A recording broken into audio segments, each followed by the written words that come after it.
Welcome to the Happy Rebel podcast, where we explore the realms of finding your calling, living your values, and doing the work of self-healing. Through candid conversations with fellow seekers, we'll uncover ideas and concepts that challenge, expand, and empower us to embrace our authentic selves and live with intention. Hi there, I'm Kelly Street, owner of Happy Rebel and your guide on this journey. I'm known for my insatiable curiosity and tendency for pushing boundaries. I've always been a challenger, eager to question the status quo and explore the uncharted territories of personal growth. So join me as we navigate the twists and turns of life's journey, seeking out the wisdom and insights that illuminate our path towards fulfillment and rebellion against the ordinary. Before we get started, I want to remind you to connect with me on Instagram at Happy Rebel, where you can ask questions and share your thoughts. Remember, you are never alone on your path to becoming a happy rebel. This is the Happy Rebel Podcast. As we enter this sacred space of the Happy Rebel podcast, I invite you to either gently focus your eyes on a fixed object, or if possible, allow your eyes to be fully closed. Take a deep, cleansing breath and exhale to ground into your body. Inhale deeply, visualizing a golden light in your heart center. With each exhale, imagine that you are releasing anything that no longer serves you. Continuing to inhale and exhale in your own time, preparing your body, your mind, and your soul to embrace the duality of life. In this space, we embrace the balance between the light and the dark, the challenges and the victories. We recognize that growth comes from our rebellion against the ordinary. Continuing to breathe deeply, remembering that you are not alone on this journey. With gratitude for this moment of grounding and connection, slowly open your eyes, ready and prepared to embark on this podcast adventure. Oh, wow. Kelly, you speak light code. That's really cool. Oh, I need to thanks. tell you that. I don't know much about light code. You'll have to explain it to me and maybe to everybody listening. Yeah, it's like it's the whole concept of speaking emotion. So basically, if you're right with yourself, you have the ability in your voice to actually send to other people who want to receive emotion, like energy emotion of whatever kind. I just felt my whole body activating with this really powerful love as you were speaking, and I felt like it was coming from you to me. Wow, that was so cool. Oh my God. You should Thank you do so some much. guided meditations and put them out there. Like, that's awesome. I do. It's one of those things where I'm sure you know this as kind of like a fellow practitioner in this online space, that it's like you have all these ideas and all these things that you want to do. And sometimes it takes a little while to get them going. And then sometimes you just have this like burst of creative energy that releases out of you and you can put all this stuff forth in the world. Yeah. Oh, that was awesome. Yeah. Thanks Thank for you. that. Well, Meena, I'm so glad you're here. Yay. I'm just meeting you today for the first time well, not in person, but here, and have followed you on Instagram for a really long time and just love everything you put out. So why don't you introduce yourself to our listeners and share a little bit about yourself? Hello, my name is Meena ZiaSheikh. And man, it's like I do so many things that it's hard. Like, what do I say? So my vision and my goal and the work that I do centers around having people use their body as a vessel for channeling energy, for moving energy, for alchemizing energy. I know that word has the meaning of it has changed and been sensationalized and all of that, but the practice of the understanding that you can use energy for a lot more than what we're taught to use it for. And so priming your vessel and expanding your vessel so that body and soul can realign.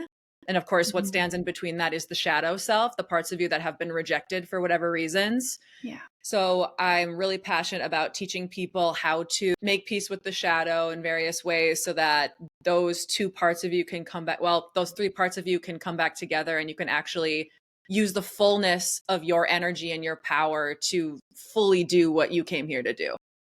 Yeah, to be in alignment.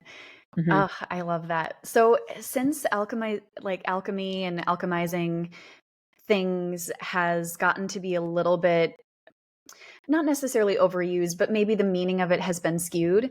Could you explain how you see that term and how you use that in your work with people?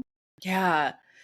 All right. So I'm going to, I'm going to right away, people should know this about me right away, that part of my work is to dismantle sort of certain people use spirituality to enhance their own life, their current life, and other people use spirituality to escape their life.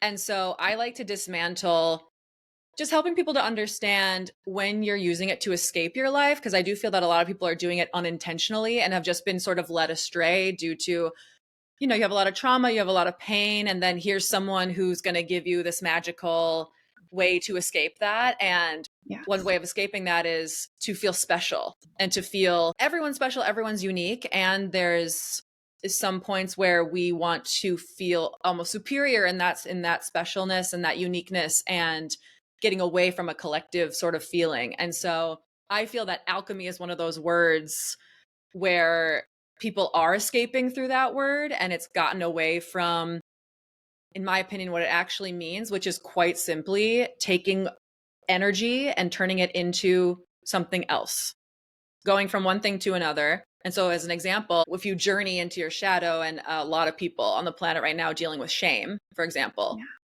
and sitting with that shame and recognizing that that shame energy, as you sit with it and breathe through it, it actually starts to morph into something else, and something really light and powerful and loving, and something that's full of potential and connection. So that to me is an example of true alchemy that we can perform in our bodies at any time. But again, kind of sometimes gets away and sort of sensationalized to be pedestaled. And then we forget that we all have it. We all have the ability to do it. And it's nothing too crazy. Yeah, it really does seem simple. I wasn't thinking about it in the terms of alchemy, but this morning I did a practice to work with sadness and grief that's just been stored in my body. And so I just did this simple kind of, 20-minute somatic movement practice, and then laid down on the floor and really felt the grief and the sadness in my body. And I had some tears come up, but really it was more this just sensation of that moving through and acknowledging and being able to sit with the grief and sadness. And I was quiet for 5 or 10 minutes afterwards and just kind of sat in meditation. And then, okay, that moved through, that alchemized through my body Yeah. and was done for the moment. And I know that I can come back to it and move into that emotion, but then also move out of that emotion and feel other things after. Yeah, absolutely. That's so cool. That's so cool. I love Yeah, that. I sort of in anticipation, I think of meeting with you. I knew, because I know the work that you do and in the spaces that you're in, I I wanted to kind of prepare myself to really be able to be present for this conversation. Ooh, well, I really appreciate that too, because I just speak like this because I don't want anyone to think that I am passing judgment on anything else. I don't believe in a singular truth. I don't believe that there's a universal truth. I don't believe that anyone has a blueprint for exactly what to do.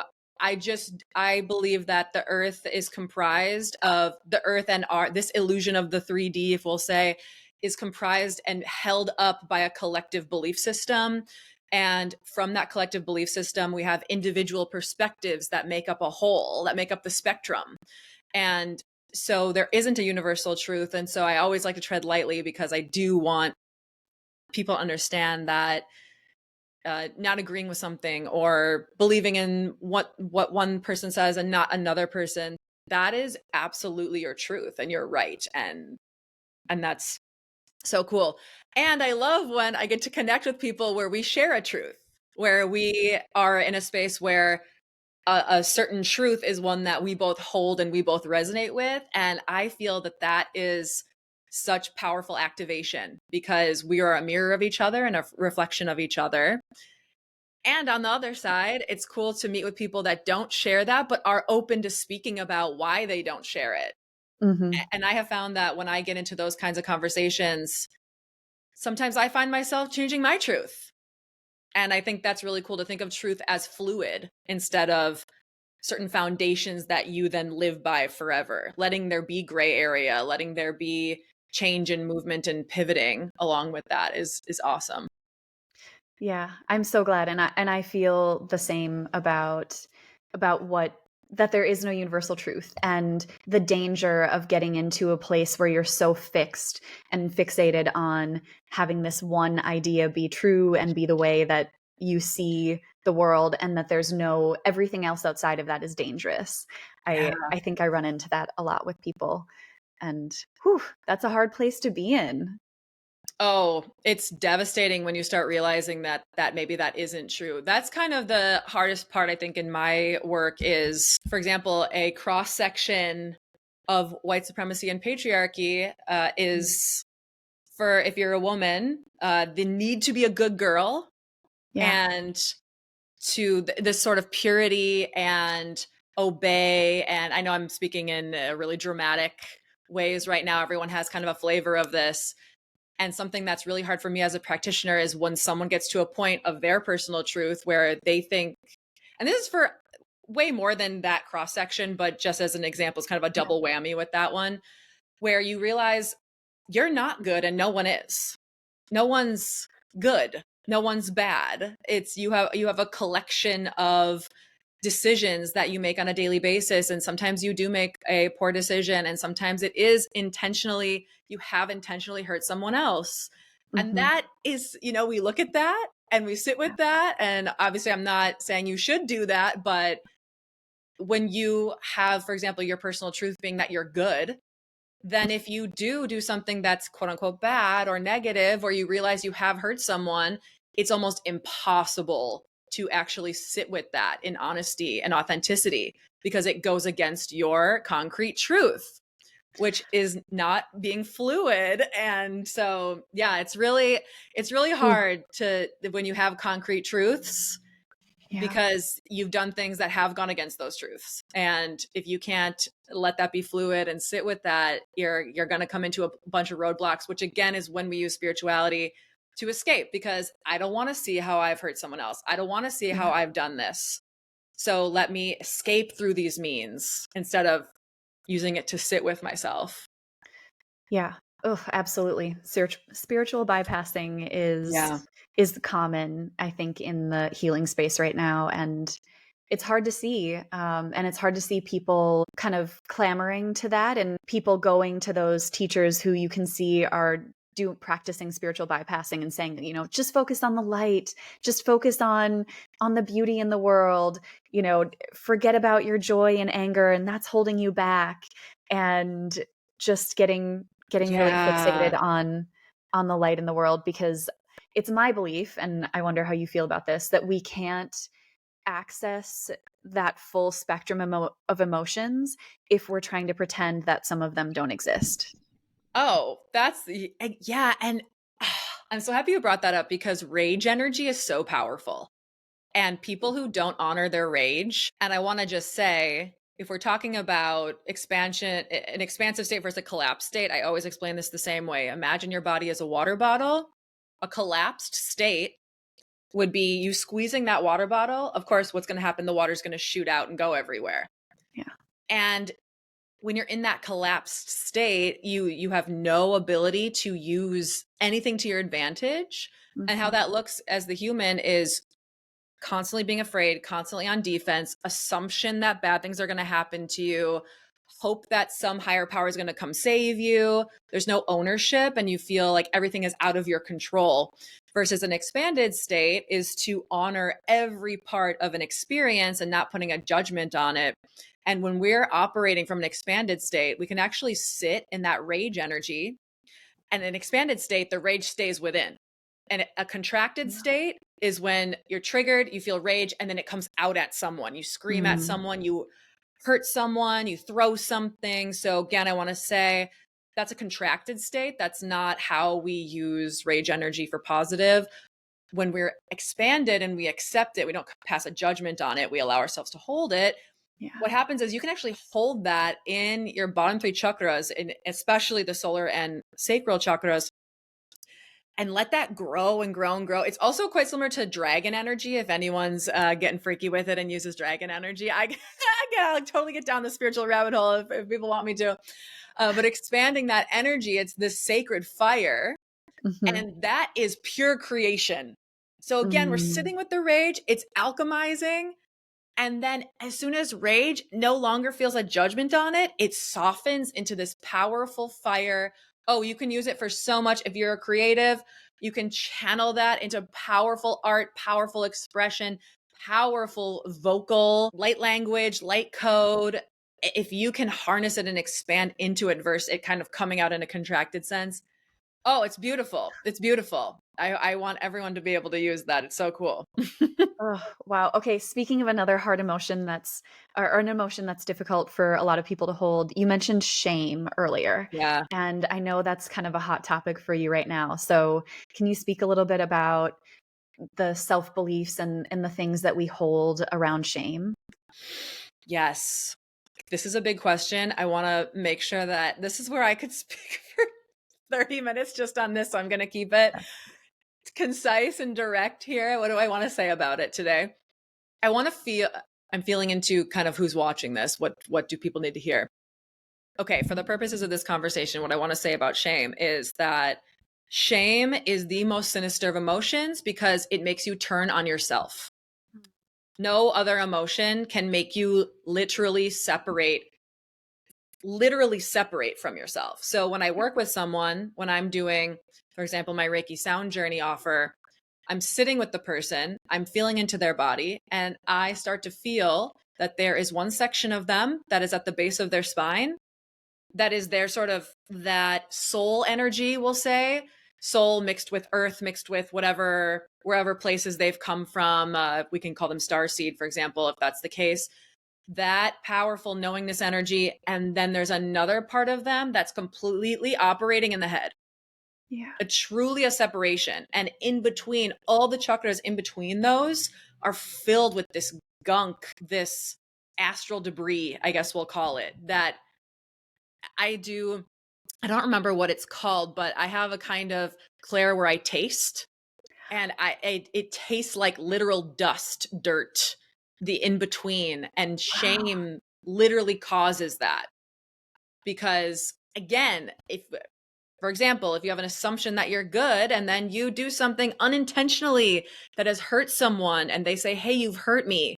Yes. You will contract, you'll jump up, you'll rip yourself in half, you'll jump half up into the head. And now all this debris is there. It causes so many, I'm not a doctor, I don't want to get into that realm, but I have seen it cause a lot of stuff that's not good. And it's so sinister when people ask me, do I believe in heaven and hell? I say, I believe that hell is a state of is shame. That shame, you create a hellscape for yourself in shame energy. And so if anyone's resonating with this, a way to come back down into yourself is to release what you think you know about yourself and to just accept that you've done things maybe you're not proud of. You have been things that you've been taught to be. I see a lot of shame too, like if you're not the type of body that your society honors, for example. So it's not even necessarily an action you took that hurt someone, but a state of being that you wish to look a different way, you wish to have a different face, you wish to have different features, whatever it is that you don't have, depending on whatever system of oppression has dictated XYZ. So you forever live in this state of shame, of self-rejection. It is so, I know I keep saying sinister over and over again, but it truly is insidious. It's crazy. And a way to get back is to understand that, to understand. And whatever scenario, I feel a lot of different people have different scenarios. Let's say it's just your state of being that doesn't align with what you think it should align with for your society. Accepting what is. Accepting that I use this example all the time. I am naturally very muscular, and the only way I'm going to have thinner thighs is if I literally were to cut the muscle off. I can't, that's just, that's the way it is. That's my muscular structure. That's my skeletal structure. There are certain things that can't be changed anyway. And there are certain things that the only reason you want to change those things is because some random ideology said you should be that. And that's not actually what beauty is. For example, Yeah. I know there's a million examples. So to accept and honor what is. And if it's something you can change, that's powerful because you can move into a state of shame and love. You can say, I do feel shame about this, and I can work this out. I can make amends with this person. I can change. I can change these behaviors. I can change this. Certain things we can change. So moving into a state where both are true. And I like to tell people, if you ever catch yourself in an exclusively dense negative place of exclusively lonely, exclusively sad, exclusively ashamed, see if you can pull love into it. Don't push out the other feelings, but see if you can challenge yourself to be in a gray area where you can be shame, you can be sadness, you can be loneliness, and you can be love, you can be connection, you can be acceptance. See if you can actually be both. And as I'm saying this, I'm feeling my sacral open wide, wide, wide, wide, wide to accept it. And I feel a settling in my root space. So I physically am feeling an acceptance of it now as I'm speaking it. It's really powerful. So that is and I like to say too, I'm not a therapist. I'm not a licensed health professional. So I like to stay within my scope of practice. So obviously, if you're struggling, there are certain things that you must go see a therapist for. Of course, you must go see a licensed health professional. And the energetic side of that looks like holding space. And again, moving into that expansion that we've been talking about, allowing for both. Yeah. Because that is the lie that I see a lot in the spiritual community, but just in a general sense, that there is a time where if you do enough work, your life will be exclusively ease and joy and happiness and fulfillment. And that's literally not true. It's not. You'll never It's reach that not. state. People saying they have reached that state are either lying to you or lying to themselves and therefore lying to you. So Yes. that's the state is both and. Wow. Yeah.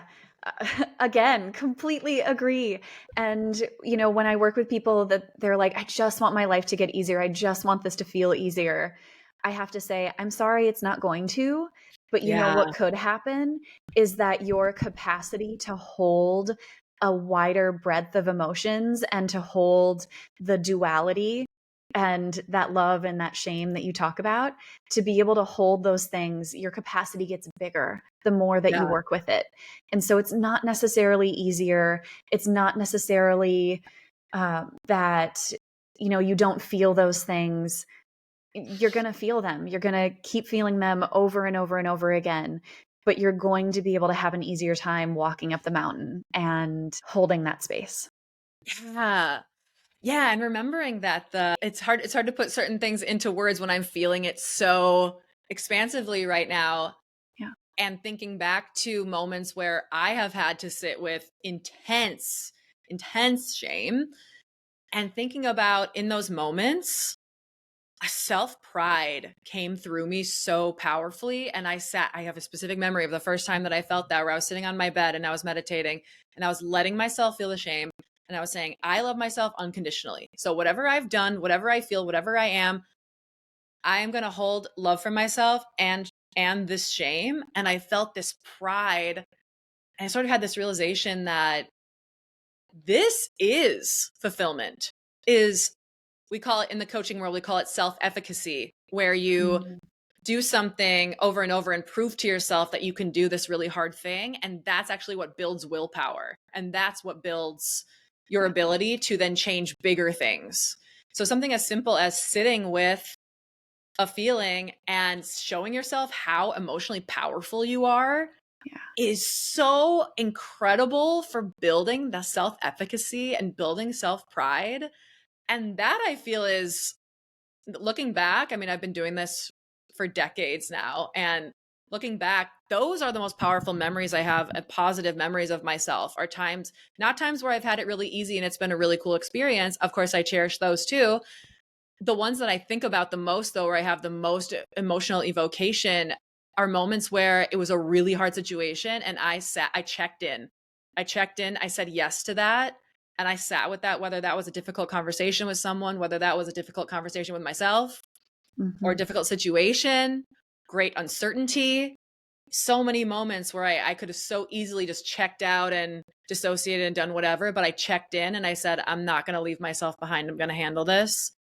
Those are the moments that I think about the most with such pride, and the moments where I crave more of those. I can't wait for more of those. It's really powerful experience, especially for people who are on that part of the journey. Yes. Ugh.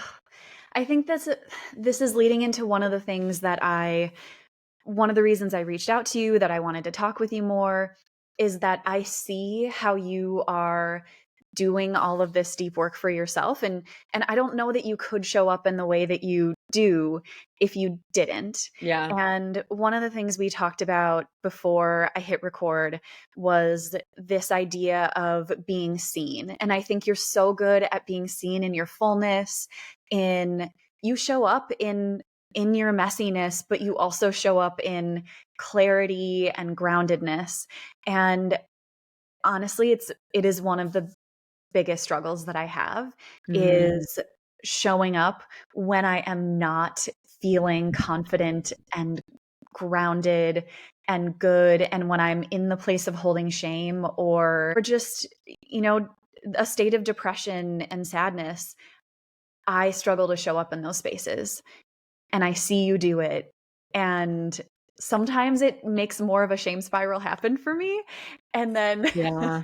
which is so great, so lovely. Speaking of, like, I hold it. Yes, let's do it. Yes. So I'm just curious what your process is, how you've been able to show up in all of those places. It's been definitely a process, and I don't ever want to give the impression that I've always been this way, because I haven't. I've been a true coward many, many times, especially, I would say I've always been a powerful mix of very, very caring and very cowardly. And Mm. so I have always been able to give. And if someone should give me constructive criticism, even if it's in the nicest way possible, I could not handle it. I would turn it back on them, or I'd get really defensive. I could not handle anything like that coming at me. And I didn't realize, because I had a lot of toxic shame built up and I wasn't ready to do that. I don't think I was emotionally mature enough. And when I turned 30, which I'm turning 36 this year, so 6 years ago, I something just started to bloom in me, and I started to cognitively cognitively understand that I need to show up for this, and that I didn't quite understand the energetics of it, or kind of what was happening to me. I did have a lifetime of therapy, so I think it was just time to put into practice the things that my therapists were saying to me over the years, and checking in to these experiences. And one thing that I realized, and it was a really pivotal experience actually with one of my friends, it was right after I turned 30. We had a powerful heart to heart, and we were each kind of giving criticism of each other. And this was a very codependent relationship before that. Mm. And we both came from families where it's a lot of codependency. I'm Iranian, and it's a lot of, the child is the product of the parents, and whatever the child does is a reflection on the parents, and so you better do what we want you to do, kind of thing. That's Yeah. kind of to the extreme. My parents are not, they're not quite like that, but there is kind of an underlying, these are things that I wish you to do, and you should do them. Yeah. And if you don't do them, I'm going to let you know that I don't like that. So they've also come a long, long way, and I really appreciate the personal work that they've done. It's a lot different now than it was growing up. And coming from that background, it's really hard to be an individual. It's really hard to have an honest conversation with someone where you feel like they're attacking you. You're going to see truth as an attack when you are not ready to sit with your own shame. And so I sat with her, we talked through it, we cried, crazy cried. And something really interesting happened, which is that I realized that we actually became closer after that. And truth bonded us in a safe way, versus what I didn't realize was we were bonded in an unsafe way before, where we walk on eggshells around each other. We didn't want to say the truth. So sort of cracked this open. And shortly after that, it started to crack open with all my relationships.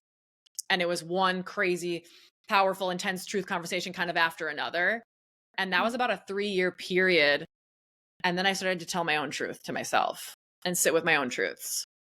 So now what you see, the way I show up online, I only started really showing up powerfully online sort of after that. So I don't think too many people have seen me in the cowardly phases. Mhm. And that has been my personal transformation. And since then, I've had truth speaking with my family and friends, just literally everyone. And actually, even recently, I shared my truth with I'm doing a live Akashic record course right now. And I was sharing with them how there were times where I showed up inauthentically because I wanted to get views and I wanted to be seen and I wanted the validation. And actually, a longtime client of mine who's in the course said, yeah, I actually know that exact time period. And I unfollowed you and I was not into you. And then I noticed that then you changed again. And then I followed you again. And then I started coming back to all of your courses and offers. And a few other people said, yeah, actually, I also specifically remember that. And the Wow. shame I felt. Yes. Oh my God. The shame I felt. Cause it's a group of, it was like 15 people. Not everyone was saying that, but I had 15 eyes on me. I'm the teacher. I'm the instructor. And Yeah. now I'm in a position where something powerful is being reflected to me that's very shame inducing. And I'm being so powerfully seen in that moment. And I had to root down. And I even was saying, hey, I'm experiencing a lot of shame right now. I'm rooting down, I'm breathing, but I want all of you to see what's happening with me because I want to show up authentically with you. And I want to let you know that this is what's going on with me right now. And I'm breathing and I'm breathing. And it was so a testament to how far I've come, I feel, and kind of showed me that there's never going to be a point in time now where I'm going to be seen in a curated way. I'm always going to be seen authentically, for better, for worse, however I feel. So yeah, that was a long-winded answer, but that's my journey with shame and being seen online. And it is messy and it is a lot of staring yourself in the face and recognizing that even if you feel you're showing up confident, people can see right through that. Yeah. And that's the part that's scary because I felt at that time that I was showing up all badass and whatever. So the fact that people were unfollowing me, people, authentic, amazing people were unfollowing me and thinking that about me because that's how I was showing up. They were seeing my truth. And I was creating facade and they could see right through it. Woo! Again, why I always tell people live authentic, because you might think you're showing something. You're not. People can see it. Yes. And I feel like, especially in our new social media paradigm, that there are people who want the version that is washed clean and that is curated and that is beautiful. And I find myself being so attracted to that. And then also feeling kind of sick about it, like actually getting that feeling in my body Ooh. where I'm like, that gunk, that kind of dirt that you're talking about, where I'm like, ooh, this is just not real. And then seeing the realness and seeing the things that you bring and some of the other people that I allow in my online space to bring, who are just honest and vulnerable and doing their own work, and seeing how that reaction feels so different in me. But then noticing that, wow, I hold a lot of shame about how, when I see that realness, how I'm not showing up. And I think the twist that I really need to do, that I have a lot of work to do on, is seeing that shame show up and being like, ooh, all right, that's here. What is this Yeah. here to teach me? What is this actually here to show me? And instead of making that shame bad, allowing that shame to be a teacher. Yes. Yes. And to go a step further, and this isn't going to resonate with everyone, if we think about karma, if we think about, and so many cultures have a different word for it, the cycles of learning, shame is, as I said, the hellscape. Shame is the anchor. And why, if you've ever heard people call Earth a prison planet, what I see when I do Akashic record readings, when I'm in people's past lives, what I see is shame separates you from yourself and you can't leave here in pieces. You must be whole to leave here. So if shame has separated you from yourself, you will incarnate here over and over and over and over and over and over and over until you figure it out. And of course, you run into earth angels who teach you. I have powerful earth angels that have shown me my own shame in so many ways, and powerful teachers who have helped me handle that, and powerful therapists who've helped me work through that, and somatic healers and all sorts of people. And you have to say yes to that learning. And so that's been my greatest drive, is this is a pain unlike anything I've ever felt in my entire life. And all I want to do is eject, eject, eject. And I can't, because I don't want to do this over and over. And now that I know this, now that I feel this all around me, I'm being shown this is my lesson. I have to learn this. And I can do it in the next life. I can do it 100 million lives from now. And why not do it now? I'm here. I'm here. I have the power. I have the power. I have the resources. Let me just do this. I don't want to regret it later. I don't want to tap out. I don't want to live my life and not having done that. And then it's just kind of over and over and over. I want to do this now. I want to say yes now. When I have all of this at my disposal, I don't want to start over. So I think about that a lot, and my soul commitment. So not only my physical and my mental and emotional commitment in this life, but my soul's commitment, and remembering how I've done this a million times already, and how I want new experiences now. And I can't have new experiences unless I learn the old experiences. Yes. Yeah, I'm just having a moment where what you just said about wanting to, that struggle to want to eject, and to me, like, that is, to go back to what we started talking about at the beginning, like, that is dissociation, and that Yep. is not wanting to be present to whatever is coming up for you. Yep. And I've learned something in the last couple of years, that and this is something you probably know too, but for everybody listening, when you have those moments where you blank out, or where you're listening to a conversation or a podcast or an audiobook, and you just sort of, your mind just sort of wanders, that's because that's hard for you to accept. Whatever you're hearing, whatever you're reading, whatever you're listening, like, that is where, that is a truth, that is a lesson that is really hard for you to sit with and to be with. And so as you were talking about wanting to eject, I felt myself try to kind of, like, my brain was like, "Oh, let's go over here." And no, I need to sit with that truth for myself, that there have been a lot of times in my life when I've hit the eject button. Yeah, same. And all of us. That's kind of another lesson, and why I'm so happy we're talking about this, because there's no one in the world that you have ever seen who has not dissociated. Yeah. That is a human function, and our mind is powerful, and we want powerful minds. I want my powerful brain. This brain is smart as hell, This Yes. brain is highly intelligent. I love that. And unfortunately, a byproduct of high intelligence is dissociation. That's what it Yes. is. That's what it is. So that's your power. And I always tell people, if you think about your power as a sword, you will always grab that sword by the blade before you grab it by the hilt. It will always hurt you before you learn how to use it. And that's one tool. Even now, I've been doing this forever. Even now, the eclipse yesterday, I had the most insane experience in my life. And I was telling myself, my powerful brain, over and over, all I want to do is run away. Nope, sit, breathe, sit. This is what's happening. And you're going to say yes to this. Okay, I'm breathing. And I'm rocking back and forth. I'm breathing. I'm moving around. This is excruciating. Oh my God, I hate this. I hate this. Like, I was just doing that for hours, trying to integrate what was going on. That's just the deal. And if you can see that that's inherently part of your power, all you have to do is just channel it in the right way. I think it kind of gets a lot easier too. Yes. Yeah. Over time. So speaking of some of the methods that you use, that talking about rocking back and forth and getting into the body, what are some of the tools or people or practices that you find have been really helpful for you along your journey? I'm going to start again by staying in my lane and letting people know what my lane is. So I just want to preface this by saying that the people who are ready for my types of messages are people who've already reached cognition. So you already have a firm understanding of why you do what you do.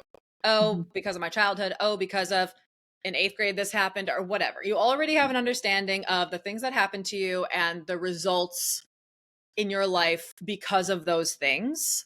My work really comes into play when you now need integration. You now need to understand the energy side of it, and just understanding why things are the way they are isn't enough anymore. You need something a little deeper. And I don't do any trauma work. I am trauma informed, which is why I say I don't. So I don't do any somatic therapy, anything like that. Where I come in is just to teach you the energetic side, not to help you breathe through it or feel through it, but just to tell you, hey, this is what needs to happen.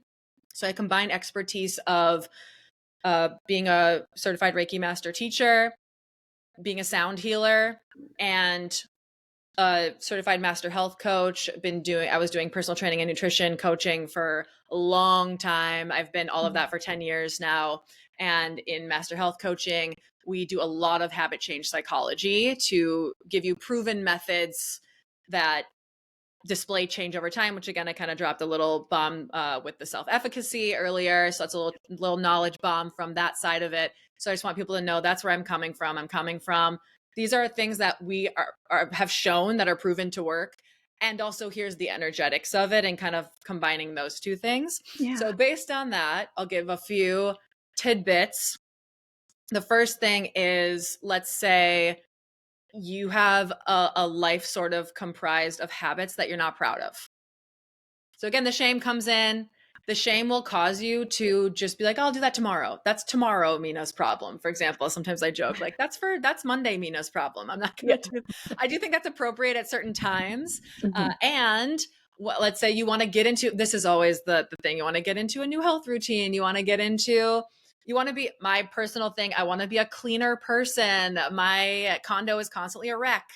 So habit change from the cognitive perspective is breaking it into a tiny little habit, daily habit that you know for sure you can give a 90% or higher yes rating to. Like, yes, I can do that. Honest with yourself. So my room's trashed right now. I'm looking at it completely trashed. So making that a daily action, I would say I'm going to clean up 3 pieces of clothing a day. I can honestly tell myself that's 100% certainty for me. I can do that. 3 pieces, 1, 2, 3. Maybe it's 1 piece for you, or an eating habit. Okay. I want to overhaul all of this. I'm going to say, let's say you're eating sweets every single day. I don't believe in, making certain foods evil, but let's say you do have a sweet tooth and you do not want to be eating that much. Mondays are my days where I don't have it. That's it. Every other day, go crazy. Monday is my day. So something where 90% or higher, you can say, yes, I can do that. 90% or higher, a 9 out of 10. So that's from the cognitive side. That's a tip I like to give people. From the energetic side, awareness. What do you feel? As you're listening to this podcast right now, sit within your body. What are you feeling? Now, immediately as I said that, I'm getting feedback of, oh God, I feel that dusty, icky that they're talking about. Ugh. So now you want to run. Now you want to get away from it. Let me do something else. No. Both of us, Kelly and I, we're speaking to you from places where we have been 99% gunk. We know that feeling. I'm being presumptuous, but I feel that you... Yes. Well, we've been there. Both of us. No one is born blessed in this way. This is the human condition. So, okay, I'm accepting what is. And you get to accept what is. And you get to say, and I'm also working on this. So whatever goal you have, I accept what is my messy room. I accept this is so messy. I'm a messy person. And I want to change that. I do want to change that. I'm going to do 1 thing a day to change that. And I'm going to open for the fact that it can be different. And I accept myself as is in this current moment. So I would say those are the 2, and I can give more if that doesn't feel complete, but that was for the cognitive side, and then the integration energy side. Those are my top things for you to start with. That feels perfect. That feels like the kind of starter tidbit, but also it's something that the masters continue to do. Yeah. Like it's not as if this is just like, oh, you do this thing and then you're fixed. It's like, no, we have to continue doing those kinds of practices all throughout because we forget or we get busy or new things happen to us and we have to learn to reintegrate them. Yes. Don't use the illusory finish line as a way to beat yourself up. There's no finish line. There's no point of, wow, now I'm enlightened and now everything's amazing and now I'm this. I mean, to be quite honest, you don't want that because there's no reason to have a body anymore if that's you. Yeah. And what I love about spiritual work is that it teaches you to accept what is so that you can be in harmony with yourself and there's still things to work on. You can reach that while there being things. There's always something to work on. And to see it as a joy instead of a means to an end, to me, is the only finish line. And you can choose that for yourself right now. And I really want everyone to know that life is meant to be savored and appreciated. And the more you do this work, the more you appreciate the small, tiny, free things. I live by the lake, just driving by the lake every morning and just like, oh, it just fills me up. And it didn't used to. I remember 3 years ago, it didn't used to. I wanted so badly to feel that feeling and I couldn't because I was all full of gunk. And you just, every day, you just work, and you do make progress. And if you allow yourself to be in that energy of acceptance right now, you can see what everyone's talking about when they say life is beautiful. But you can't see that if you have a finish line mindset, if you have a goal-oriented mindset, you will never see that. And I am speaking to you as someone who at one time lived in a 6,000 a month penthouse with panoramic views and I had a Range Rover and I'm telling you, I have known that success and I was so unhappy because I was finish line minded. I was goal oriented, like what capitalism teaches us, that your labor is your, whatever you are, it's what your success is financial, right? And you shouldn't be proud of yourself if that's not the case. I went from that. I completely dismantled all of that. And please see the beauty in the journey and the beauty in the pain. And if you can practice that and build your self-efficacy over and over with that, you will understand what people are saying when they say, wow, I feel the beauty of like the trees and the water and I hear the birds. Like everyone can achieve that. It's not a purity thing. It's not it is hard work, but it's not a finish line thing. You can choose it now, but you have to choose it. Yes. Oh, agree. Okay. So if people want to find more of you, more of your wisdom, take any of your courses or work with you individually, where can they find you? I am primarily, now this might change for legislation coming through, but I'm primarily on TikTok and Instagram. I'm TikTok, Instagram, YouTube, Meena ZiaSheikh, and I'm sure it'll be written somewhere. I know people sometimes can't, don't know how that's spelled, but those are the 3 places. You can also go to yoursoulwarrior.com and that's going to have literally everything you need for all my offers, services, my newsletter, all that stuff. Perfect. Fantastic. Yes. And of course, I'll tag you in all the things. People will be able to go there easily and find it.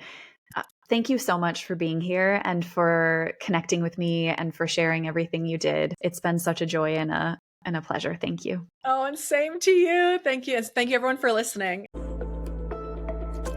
Thank you for being part of the Happy Rebel podcast community. Stay connected with us on Instagram at Happy Rebel. If you've enjoyed our episodes, please consider rating, liking, and reviewing the podcast. It truly does help us grow. Until next time, this is Kelly Street. Remember, embrace the dark and the light.